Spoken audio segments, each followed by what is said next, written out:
What's going on, everyone? Welcome into a Broncos Breakdown mailbag here by Chat Sports. Matthew Peterson answering the questions you guys asked in a community post we put out earlier this week. So if you're wondering how you can be a part of a future mailbag, really simple. Subscribe, just comment your question when the call goes out over on our community tab. The first question comes in from Storm Chasin 7. Do you think any of our rookies will have a breakout season? Great question, Storm Chasin. Appreciate you asking that because there are a lot of good rookies on this team. This is a good draft class, in my opinion, by George Paton. In fact, let's just remind ourselves of what happened at the end of April. Nik Bonitto at the end of round 2, Greg Dulcich, the tight end from UCLA, Damari Mathis, corner out of Pitt, EU out of Iowa State. You got Delaren Turner-Yell, just a bowling ball of a safety from Oklahoma in round 5. And then maybe the really fun, exciting pick, Montrell Washington, the return specialist from Samford, Luke Wattenberger at center, and then a pair of Badgers, Matt Henningsen on the defensive line, and Fan Hicks out of Wisconsin also working out of the secondary. If I had to pick maybe a rookie that could make a big impact, see, you said breakout, Storm Chasin. I don't think you can really break out as a rookie because it's your first season. So this will be a little lame of me, but I'll say Nik Bonitto because I've kind of tossed and turned on this answer before, and I've said Dulcich in the past, but I just think about how NFL tight ends, like going from college to NFL, one of the biggest thing NFL players or NFL tight ends get punched in the face with is the increase in the blocking game. And we got to see Dulcich be able to hold up his own weight in that department. So I'll go with Bonitto because you haven't seen Chubb been healthy since his rookie year in 2018. You've never seen Randy Gregory play a full season. That's an opportunity for Bonitto right there. I mean, odds are it feels like he's going to have to start some games if and when one of those two guys go down. So I'll go with the cop-out answer, and I'll say Nik Bonitto, the 64th overall pick in the 2022 NFL Draft. But I'll let you guys weigh in as well. Which rookie do you think will have the best season? I'll go with Nik Bonitto. It's lame of me to pick, the guy that was picked first, but I think he's got a great opportunity to get some good reps and playing time with what's above him right now, and I can't really say that for everyone else on this rookie class. Next question comes in from my friend Michael Polt. What player gets a new deal that isn't the usual ones talked about? D-line, offensive line, or receiver? Great question, Michael. We will not address the elephant in the room, which is Russell Wilson. Now, as for defensive line, offensive line, or receiver, I don't really see receiver because you extended Sutton and Tim Patrick. You got Jerry Jeudy and KJ Hamler still on their rookie deals. But I'll go to the defensive line like you suggested. What about Dre'Mont Jones? Former third-round pick out of Ohio State, entering that last year of his 4-year, $4.1 million contract. He turned 25 back in January, so from a age standpoint, it makes a lot of sense for the Broncos to think, all right, this is someone who we could see being a long-term factor on our line.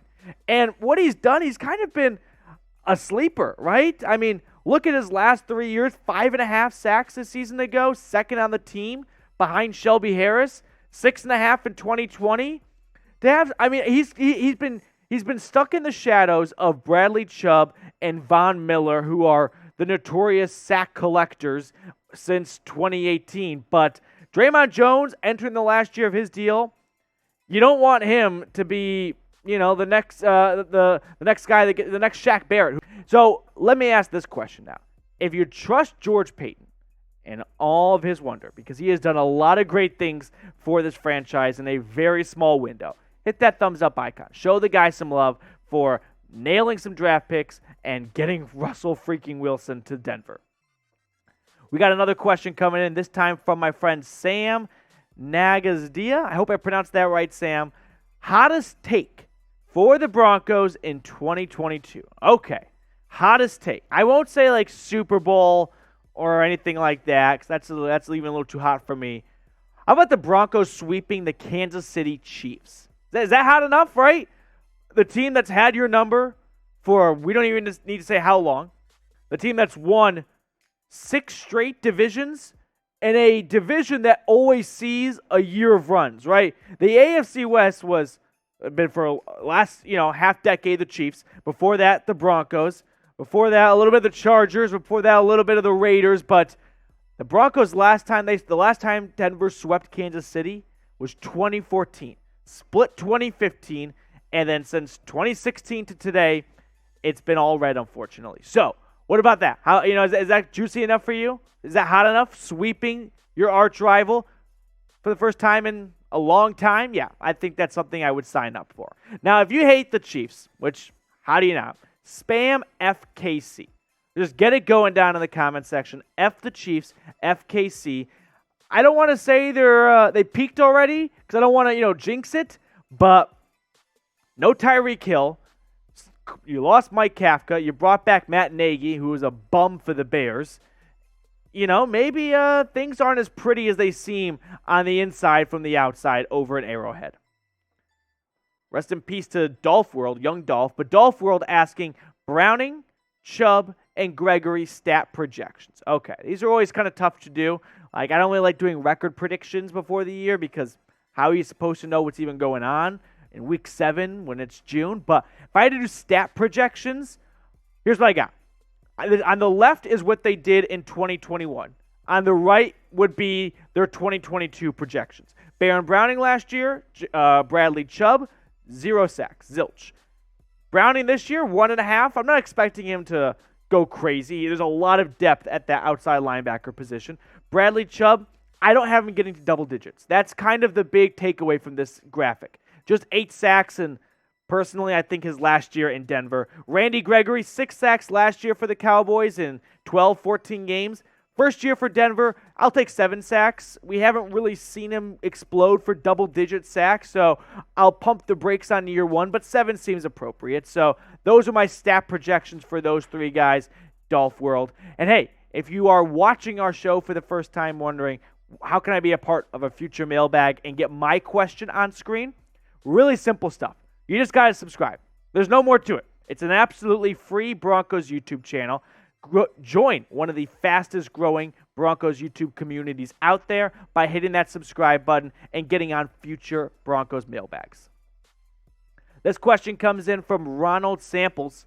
Who will have the most interceptions? PS2, Patrick Surtain, or Justin Simmons? They were both awesome last year.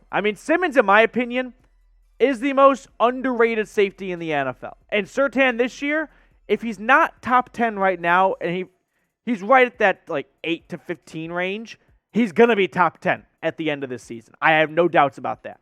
Last year, PS2, 4 interceptions. Simmons, he had 5 interceptions. If I had to give some predictions out, it's tough to really go up from there. That's a really high number. That's a really high bar to start with. But what about Surtain getting 5 picks and Simmons getting 3 picks? Not saying Simmons takes a step back, but for a safety to get 5 picks in 2 or more straight years, or 5+ picks in 2 straight years, that's tough. So PS2, 5 interceptions. Simmons, give me 3. This question comes in from my friend Robert. How many times do you think Russell Wilson gets sacked this season? Unlimited. Mr. Unlimited. Broncos Country. Let's ride. Great quarterback. Very cringy dude. Can we all agree? But Russell Wilson has unfortunately been known to be victim of some sack attacks in his last 5 years in Seattle. It's not all on the offensive line, and it's not all Russell Wilson's fault, okay? But don't look at these numbers and go, well, that's all because of Seattle's front 5. They definitely were not up to the challenge, right? But Russell Wilson is known to hold on to the football, extend plays, and that comes at a price. So what do I think? The Broncos last season, if memory serves me correct, gave up 40 sacks. So last year in 14 games, he got sacked 33 times. 35 sacks? That sound kind of right to everyone? Can we do that? Let's meet in the middle. 35 sacks for Russell Wilson this season. Question coming in from a longtime viewer here at the channel, Xavier Solaro. Appreciate you always tuning in. Xavier asks, in the AFC West division, who do you think will throw the most interceptions? Russ is very good with the football. So no bias, but I will remove Russ from that list right there. Herbert, we don't have a ton out there on him to really know, but he's not necessarily a gunslinger. He doesn't turn the ball over at a crazy rate. Mahomes is Mahomes, so it's hard to pick him to lead any category that's not a good category. So by default, I'll land at Derek Carr. But Derek Carr, as much as I love to rag on him, if you do a blind QB challenge with just stats, I bet most people would get Derek Carr confused with some other better quarterbacks because he does have some decent stats at the end of the day. But I'll go with Derek Carr for the INT leader for the AFC West in 2022. All right, guys, we are out of questions on today's show, so I appreciate all of you that submitted your questions. And, hey, if you want to be on a future Broncos Breakdown mailbag, make sure you subscribe. That way you get locked in for the best Broncos YouTube coverage out there.